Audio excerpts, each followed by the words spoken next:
Bismillahirrahmanirrahim. This is Sabahat Mohsin here. Assalamu alaikum, 7th class. How are you? I hope that all of you are doing fine, and whatever we have read in the previous week, that you have learnt as well as you have done your homework. Have you? I think that you have done your homework and you have learnt your question answers also. So let's continue with the second part of the chapter, and this is the structure of living organism. ठीक है? This is the second part of the lecture. Let's start.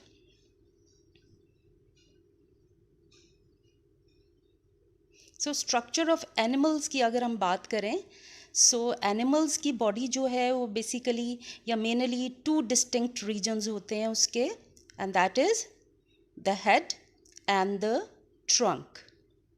Head region and the trunk region.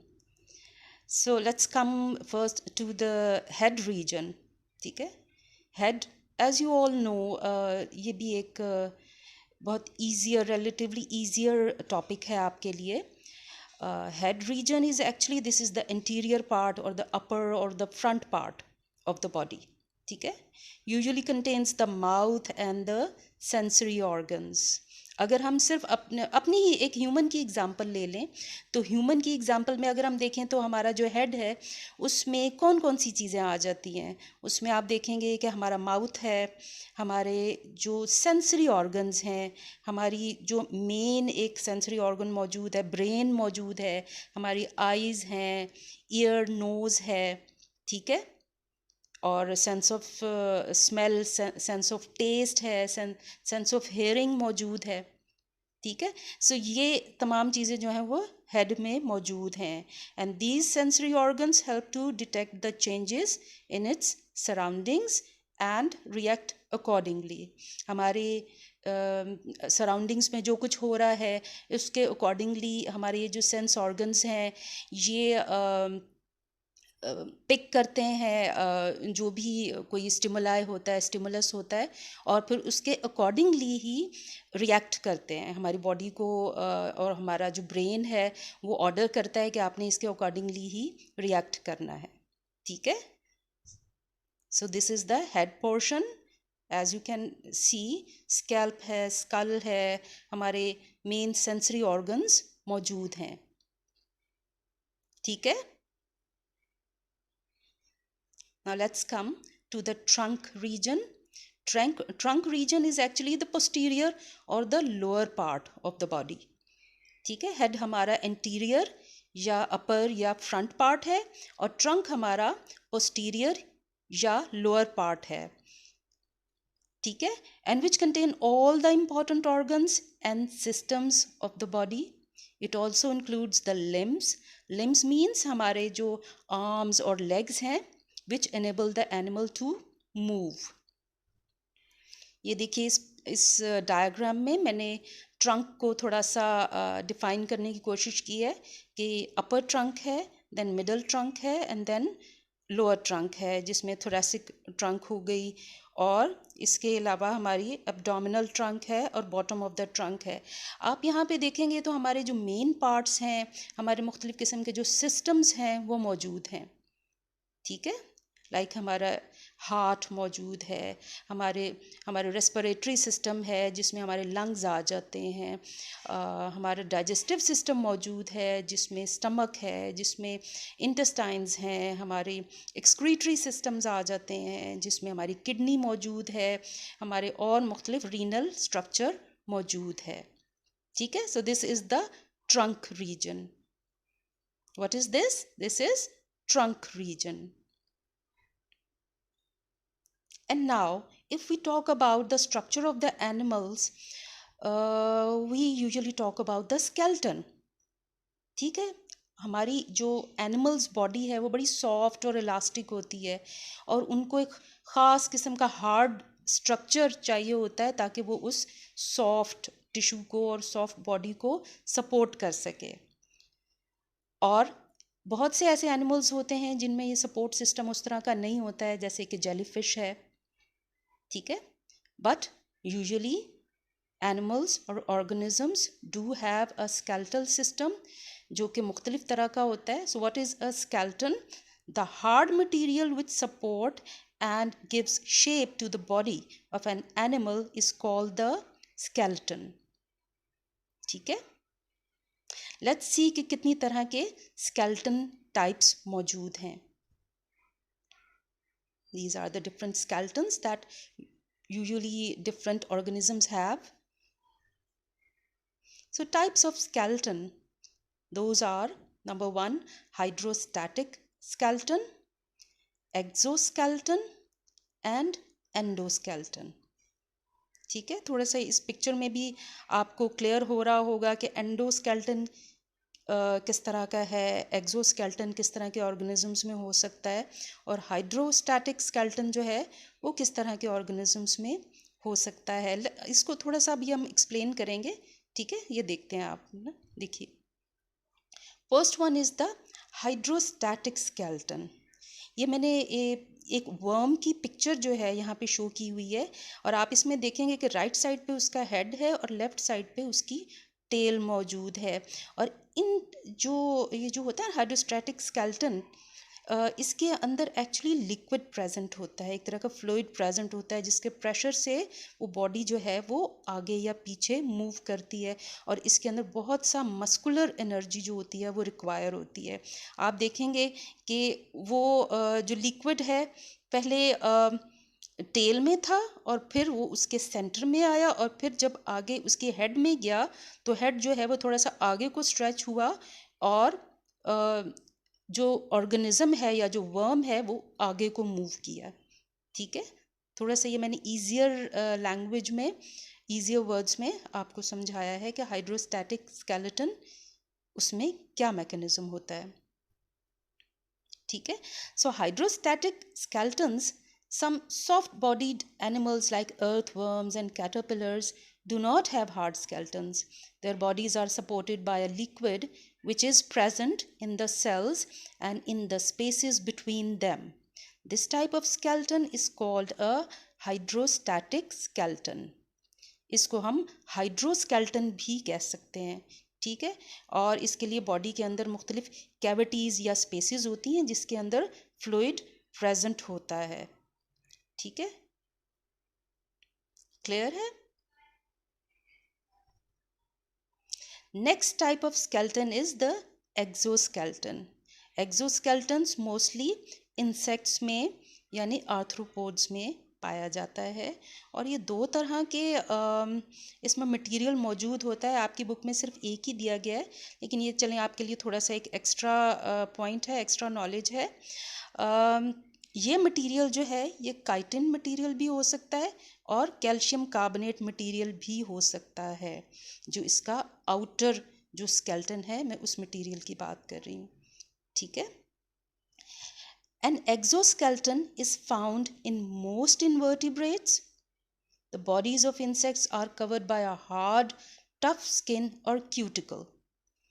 एक hard tough skin होती है insects की, जिसकी outer covering जो होती है that is known as the cuticle, और ये एक बहुत ही स्ट्रॉन्ग और वाटर प्रूफ मटीरियल से बनी हुई होती है, और उस मटीरियल को क्या कहते हैं?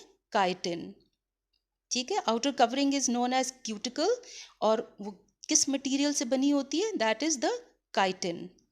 और क्यूटिकल जो है वो मुख्तलिफ़ किस्म की प्लेट्स और होलो ट्यूब्स उसके अंदर मौजूद होती हैं, which not only protect and support the body but also give it a specific shape.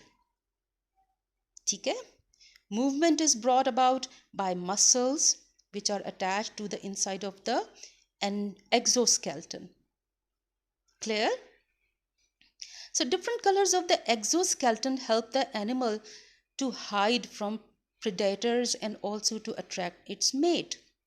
मुख्तलिफ़ किस्म के एक्सोस्केलेटन के कलर्स होते हैं जो कि उसको उसकी जो ऑर्गेनिज्म जो उसको खाना चाहते हैं उससे प्रोटेक्ट करते हैं और उसके मेट को अट्रैक्ट भी करते हैं. ये दो तरह के फंक्शंस हैं. ठीक है. The exoskeleton does not grow with the body of the animal, क्योंकि एक हार्ड कवरिंग होती है, बॉडी ग्रो करती है, लेकिन एक्सोस्केलेटन साथ साथ ग्रो नहीं करता है। तो अब क्या होता है कि जब वो एनिमल ग्रो कर रहा होता है तो वो उसकी जो क्यूटिकल होती है वो छोटी रह जाती है। अब वो एनिमल क्या करता है कि वो अपनी क्यूटिकल को उतारता है और एक नई क्यूटिकल जो है वो उसको ग्रो करता है, और इस प्रोसेस को कहते हैं moulting. This is the process known as moulting. The exoskeleton does not grow with the body of the animal, so as the animal grows, the cuticle is shed and a new one grows in its place. This process is called molting. ठीक है, advantages क्या है कि ये hard protective layer around the organism होती है और ये डिहाइड्रेशन को भी प्रिवेंट करती है, यानी कि कोई मॉइस्चर या पानी उसकी बॉडी में से एवेपोरेट ना हो जाए। डिसएडवांटेज क्या है कि ये बॉडी के साथ साथ ग्रो नहीं करती है, मोल्टिंग का प्रोसेस होता है और एक नई जो है क्यूटिकल वो ग्रो होती है, तो वो फिर उसके साथ वो एडजस्टमेंट होती है। ठीक है, और इसमें limits movement to the joint only. इसमें इंसेक्ट्स जो है सिर्फ अपने जॉइंट की मूवमेंट से ही आगे मूव कर सकता है। ठीक है, ये उसके एक दो डिसएडवांटेजेस भी हैं। Clear? Exoskeleton is clear to you? Let's move forward. Next is the endoskeleton. Endoskeleton जो है ये इसकी सबसे बड़ी एग्जांपल जो है वो हम ह्यूमंस हैं। ठीक है, अब अपने आप को सामने रख के ये एंडोस्केलेटन जो है वो अब आप समझेंगे। ठीक है, so all the vertebrates are supported by a hard internal skeleton called the endoskeleton. The endoskeleton is made up of bones of different shapes and sizes. It grows with the body of the animal. It supports the body and gives it shape. It protects the internal organs and helps in the movement of the body. The long bone produce red and white blood cell. ये bones जो हैं सिर्फ support ही नहीं करती हैं, एक proper shape ही नहीं देती बॉडी को, बल्कि ये रेड ब्लड सेल और वाइट ब्लड सेल भी प्रोड्यूस करती हैं in case of vertebrates. So these are the different advantages and disadvantages of three types of skeleton. That is the hydroskeleton, जो कि मैं साथ साथ explain कर चुकी हुई हूँ, exoskeleton and then endoskeleton. And now we come to bones. Bones आपने वैसे भी जब आप रोड साइड पे कहीं पे जा रहे होते हैं तो आप देखते हैं कि कभी कोई एनिमल जो है वो कोई डेड एनिमल आपको नज़र आ जाता है, किसी की बोन्स नज़र आ जाती हैं। इवन कि आप जब खाना खाते हैं, जब चिकन खाते हैं या मटन बीफ खाते हैं तो उसमें भी आपको बोन्स नज़र आती हैं। ठीक है, तो वो डिफरेंट किस्म की बोन्स से आप जो हैं वो पहले भी अवेयर हैं, आप जानते भी हैं। ठीक है, so these are the different bones which I have shown to you. They are made up of living cells and mineral substances. ठीक है, लिविंग सेल्स से कंपोज होती हैं और मुख्तलिफ़ किस्म के मिनरल सब्सटेंसेस भी होते हैं, जैसे कि carbonate and calcium, carbonate and phosphate of calcium and magnesium, यानी कि कैल्शियम कार्बोनेट मौजूद है, कैल्शियम फॉस्फेट मौजूद है इसके अंदर, उससे बनी होती है। And then magnesium carbonate and magnesium phosphate, ये चारों तरह के मिनरल्स से मिल के बोन्स बनी हुई होती हैं। They can bear weight and absorb pressure. आप देखें कि हम मुख्तलिफ वेट भी हम लिफ्ट कर सकते हैं, ये एब्जॉर्ब करती हैं प्रेशर को भी, कोई जर्क है, कोई झटका है। ठीक है, so they are light and rigid, हल्की फुल्की होती हैं लेकिन इतनी नाजुक नहीं होती, इतनी ब्रिटल नहीं होती कि ये इजीली क्रैक हो जाएं या टूट जाएं, अनटिल एंड अनलेस कोई बहुत बड़ा ब्लो हो या कोई बहुत बड़ा कोई खुदा ना खास्ता कोई एक्सीडेंट हो या इस किस्म की कोई मिसहैप हो, अदरवाइज ये इतनी आसानी से टूटती नहीं है। ठीक है, सो बोन्स की कंपोजिशन आपको समझ में आई कि they are made up of living cells और मुख्तलिफ़ किस्म के मिनरल सब्सटेंसेस होते हैं, जैसे कि calcium carbonate, calcium phosphate, as well as magnesium carbonate and magnesium phosphate. इनसे इनसे मिलके ये बोन्स बनी हुई होती हैं। जी, तो अब आते हैं हम general plan of the skeleton की तरफ, कि एक स्केलेटन जो है वो बेसिकली उसका क्या स्ट्रक्चर होता है, मेन उसका क्या होता है, किन किन उस पार्ट्स में डिवाइडेड होता है। सो बेसिकली हम स्केलेटन को 2 पार्ट्स में डिवाइड कर सकते हैं, एक मैमल के स्केलेटन को, ठीक है। First one is the axial skeleton and second one is the appendicular skeleton.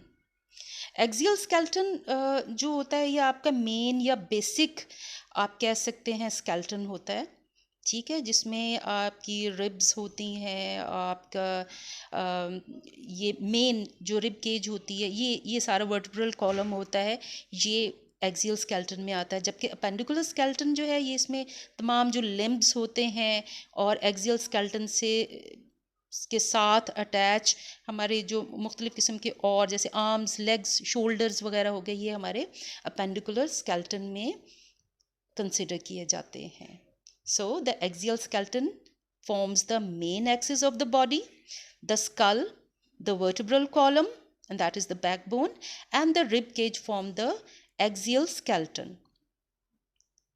And second one is the appendicular skeleton, that is attached to the axial skeleton. The shoulder blades, the hip bones, the bones of the arms, legs, and shoulders form the appendicular skeleton. ये अब आपको clear हो गया, axial skeleton and appendicular skeleton, ठीक है।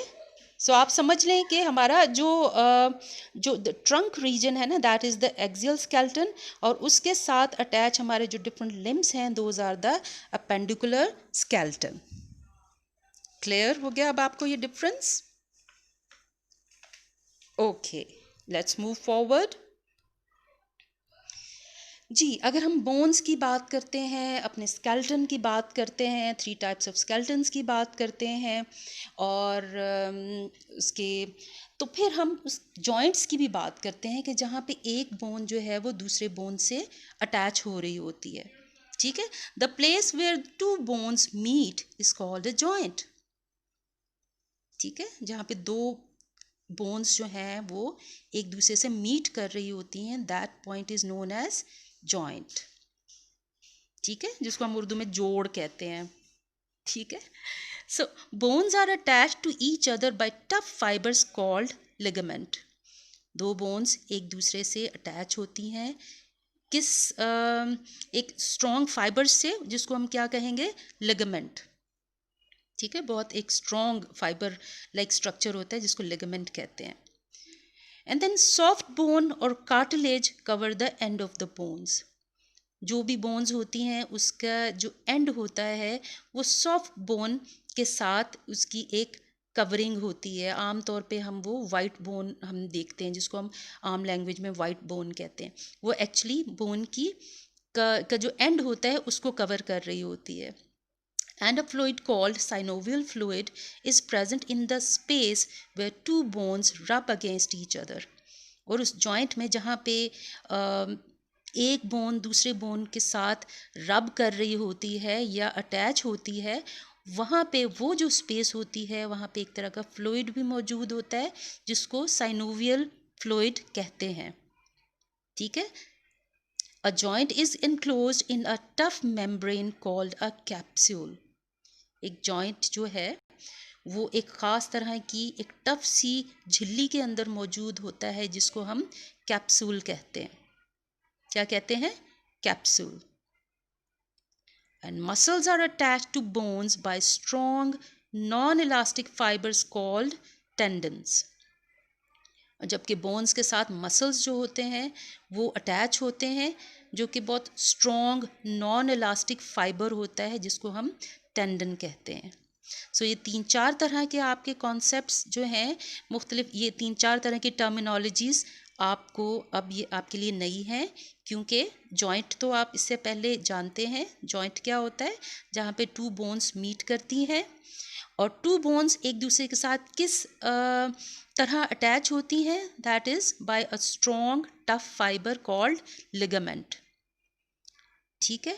और हर bone जो है, जो सॉफ्ट बोन की आउटर कवरिंग के साथ मौजूद होती है, ताकि वो एक दूसरे को ज़्यादा डैमेज ना करें। अगर वो रब करते हैं या दे कम इन कांटेक्ट, तो वो एक दूसरे को डैमेज ना कर दें। और वहाँ पे उस स्पेस में एक तरह का लिक्विड मौजूद होता है, एक तरह का फ्लूइड मौजूद होता है, जो कि सेफ्टी पर्पसेस के लिए होता है। That is the synovial fluid. ठीक है। और जॉइंट जो है वो एक तरह की टफ मेम्ब्रेन के अंदर मौजूद होता है, जिसको हम कैप्सूल कहते हैं। और बोन्स के साथ मसल्स जो होते हैं वो नॉन इलास्टिक फाइबर्स के साथ अटैच होते हैं, and those are known as the tendons. Those are known as the tendons. ये आपको 3-4 तरह की टर्मिनोलॉजीज़ याद करनी है। कहाँ से? आपके जो की पॉइंट्स हैं या जो समरी है, वहाँ से देख के आपने ये पॉइंट्स अच्छे तरीके से याद करने हैं। इसकी डेफिनेशन अच्छे तरीके से याद करनी है। ठीक है, लेट्स मूव फॉरवर्ड। जी, ये टेंडन्स और कैप्सूल जो है हम पढ़ चुके हैं।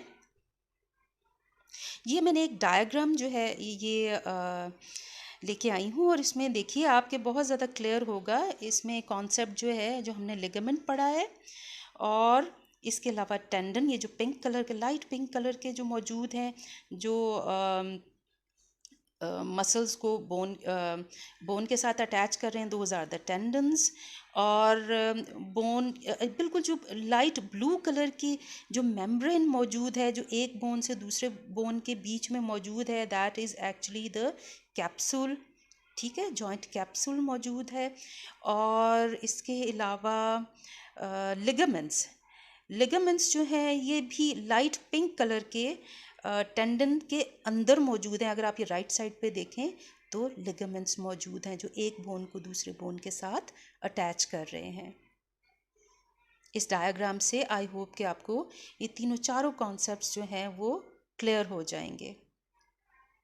ठीक है, और आप ये देखिए साइनोवियल कैविटी भी मौजूद है। साइनोवियल कैविटी में साइनोवियल फ्लूइड भी मौजूद है। ठीक है, clear? Okay, now types of joints. आपकी बुक में 5 तरह के टाइप्स ऑफ जॉइंट्स जो हैं वो मेंशन किए गए हैं। मैं कोशिश कर रही हूँ कि मैं इनको डिफरेंट डायग्राम्स के साथ आपके लिए लेके आऊँ, ताकि आपको समझने में आसानी हो। जी, first one is the ball and socket joint. इसमें आप देखेंगे कि जॉइंट जो है उसकी एक साइड तकरीबन बॉल शेप जैसी है, और दूसरा वो एक सॉकेट के अंदर अटैच हुआ है। और इसकी एग्जांपल है शोल्डर एंड हिप जॉइंट। आप सब अपनी जो शोल्डर को मूव करके देखें कि फॉरवर्ड एंड बैकवर्ड आपका शोल्डर जो है वो मूव करेगा, साइडवेज मूव करेगा। ठीक है, और इसमें ये जॉइंट कौन सा है? Ball and socket joint. Next is the hinge joint. Hinge joint में एग्जाम्पल है हमारी elbow and knee joint. Elbow and knee joint, ये इसकी डायग्राम है। ये नी और एल्बो की मैं इधर यहाँ पे शो कर रही हूँ। और यहाँ पे आप देखेंगे कि हमारी एल्बो जो है फॉरवर्ड एंड बैकवर्ड मूव करेगी, साइडवेज मूव करेगी। ठीक है, और इसी तरह हमारी एल्बो भी है, नी भी, दोनों। So these type of joint are the hinge joint. Third one is the sliding joint. Sliding joint, जो एक joint दूसरे पे slide कर रहा है, that is actually example is wrist joint and ankle joint. अभी आप सब मेरे साथ अपनी रिस्ट को चारों तरफ घुमाएं। रिस्ट आपकी यानी कि कलाई, इसको चारों तरफ घुमाएं जी। और इसके साथ अब आप अपने एंकल, अपना जो टखना है, अपने पाँव को भी आप चारों तरफ घुमाएं जी। आप देख रहे हैं ना कि ये हमारे एक्चुअली स्लाइडिंग जॉइंट हैं, जो कि तकरीबन चारों तरफ 360 के एंगल के साथ मूव कर सकते हैं। These are the sliding joints. Fourth one is the fixed joint. Fix joint जो कि मूव नहीं करता, लेकिन उसकी एग्जांपल क्या है, बोन्स ऑफ द स्कल। लेकिन जॉइंट तो है ना, चाहे उसके अंदर कोई मूवमेंट नहीं है, लेकिन वो जॉइंट है, एक कंप्लीट बोन नहीं है, बल्कि आप देख रहे हैं कि काफ़ी पीसेस का ये आप कॉम्बिनेशन है। And last one is the pivot joint. और पिवट जॉइंट की एग्जांपल क्या है, हमारे जो स्पाइनल कॉर्ड है, हमारी जो बैकबोन है, उसके फर्स्ट 2 वर्टिब्रा। आप सब अपना हाथ जो है वो अपनी गर्दन के पीछे लेके जाएं, और जहाँ पे आपकी स्कल ख़त्म होती है, आपकी स्कल मीन्स आपका हेड या आपकी खोपड़ी, ये जो है जहाँ पे ख़त्म होती है, उसके नीचे वाले 2 जो है वर्टिब्रा हैं, यानी कि गर्दन के मोहरे, वो आप देखेंगे those are the pivot joint. और पिवट जॉइंट किस तरह हेल्प करेंगे आपकी लेफ़्ट और राइट मूवमेंट को। आप सब मूव करें अपनी लेफ़्ट और राइट मूवमेंट जी। This is because of the pivot joint present in the neck, present in the first 2 vertebra of the backbone. So ये 5 टाइप ऑफ जॉइंट्स आपको समझ में आए, ठीक है। अगर आपको एक मरतबा में नहीं समझ में आए तो आप इसको दोबारा से प्ले करें, और दोबारा से इसको आप देखेंगे तो आपको बहुत ज़्यादा ये एग्जांपल्स जो हैं वो क्लियर हो जाएंगी। मैंने पूरी कोशिश की है कि आपको डिफरेंट डायग्राम्स के ज़रिए आपको मैं जॉइंट्स जो हैं, जो कि बुक में तो डिफरेंट डायग्राम्स के ज़रिए नहीं दी गए हैं, लेकिन मैं आपको डिफरेंट डायग्राम्स के ज़रिए ये एक्सप्लेन करूँ, ठीक है। And now we have ended up this chapter, ठीक है, we have ended up this chapter. So अब हमारा जो बाकी का जो एक्सरसाइज थी वो अब हम कंप्लीट करेंगे, जिसमें क्या है, you have to learn and write on your copy. आपने पिछले चैप्टर की पिछले वीक का भी होमवर्क आपने कंप्लीट कर लिया होगा। ये अब आपने मज़ीद आगे करना है। क्वेश्चन नंबर 1 का पार्ट F, ठीक है, ये हमारा रह गया था जो कि एनिमल स्ट्रक्चर से रिलेटेड था। ये अभी हमने लेक्चर लिया है, तो इसका जो होमवर्क है वो हम अब करेंगे। इसके अलावा क्वेश्चन नंबर 5 है, क्वेश्चन नंबर 5 है, and that is the labelling of the diagram, and question number 6 that is the matching, ठीक है। This is your homework. इसके अलावा एक छोटी सी एक्टिविटी है जो कि आई होप आजकल के सिचुएशन के अकॉर्डिंग है और आपको इंटरेस्टिंग लगेगी, and that is that you have to make a poster related to COVID-19 so that you can give awareness to the people around you.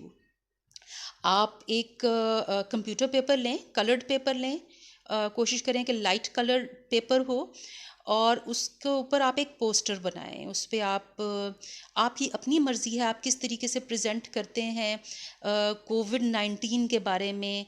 उसकी कोई आप पिक्चर बीच में आप डाल सकते हैं, कोई प्रिंट आउट लगा सकते हैं, खुद से ड्रॉ कर सकते हैं कोविड-19 की का जो उसका जो वायरस की जो शेप है वो ड्रॉ कर सकते हैं। इसके अलावा आप अपने इर्द गिर्द लोगों को क्या बताना चाहते हैं कि आप किस तरीके से मोहतात रहें।